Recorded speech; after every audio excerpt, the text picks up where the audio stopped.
بسم اللہ الرحمن الرحیم۔ السلام علیکم ناظرین۔ ایک اصفہانی اٹلی میں رہا کرتا تھا۔ اس نے بڑا اچھا اور دلچسپ کارنامہ سر انجام دیا۔ اس نے اعلان کیا کہ میں جہنم خریدنا چاہتا ہوں۔ سب لوگ تو جنت خرید رہے تھے۔ اس نے اپنا یہ اعلان بڑے زور و شور کے ساتھ ذرائع ابلاغ کے ذریعے سے لوگوں تک پہنچایا، کیونکہ اصفہانی نے دیکھا کہ یہودی تمام بنی اسرائیل کو جنتی قرار دیتے ہیں اور اسی طرح اسے اپنے آباء و اجداد کی میراث سمجھتے ہیں۔ عیسائی بھی جنت کو حضرت عیسیٰ علیہ السلام کی ملکیت سمجھتے ہیں اور عیسائیوں کے نمائندے اسے کلیسا میں آنے والوں کے لیے مخصوص سمجھتے ہیں، اور عیسائی پادری جسے چاہتے ہیں اسے بیچ دیتے ہیں۔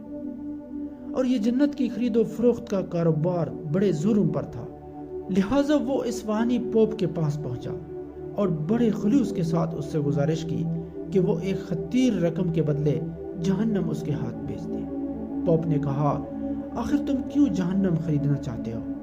اس شخص نے بڑے خلوص کے ساتھ اپنی خواہش کی تکمیل کے سلسلے میں اصرار کیا اور بالآخر پوپ کا دل نرم کر کے اسے شیشے میں اتار دیا۔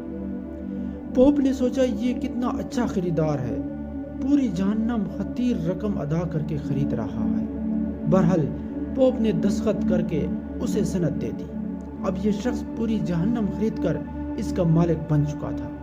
پوپ سمجھ رہا تھا کہ میں نے اس اصفہانی کو بڑی مہارت سے زیر کر لیا ہے اور اس معاملے میں اچھی خاصی رقم وصول کر کے اسے خوب بے وقوف بنا لیا ہے۔ لیکن دوسرے ہی دن اس نے دیکھا کہ اس اصفہانی نے پوپ کی اس سند کو شائع کر دیا اور ساتھ ہی میں یہ بھی لکھا کہ اے عیسائیو، اس سند کے مطابق میں نے اتنی بڑی رقم ادا کر کے جہنم خرید لی ہے اور اب جہنم میری ملکیت ہے، اس کے تمام تر اختیارات میرے پاس ہیں، لہٰذا اب میں تم لوگوں میں سے کسی کو بھی جہنم میں نہیں جانے دوں گا۔ چنانچہ اب تمہیں جنت خریدنے کی کوئی ضرورت نہیں ہے۔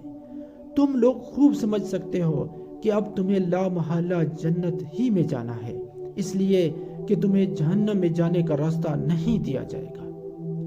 اصفہانی شخص کے اس دلچسپ اقدام کی وجہ سے جنت کی خرید و فروخت کا کاروبار ٹھپ ہو گیا اور اس سلسلے میں اس پوپ کے تمام منصوبے خاک میں مل گئے۔ مزید ایسی ویڈیوز دیکھنے کے لیے ہمارے چینل کو سبسکرائب کریں۔ شکریہ۔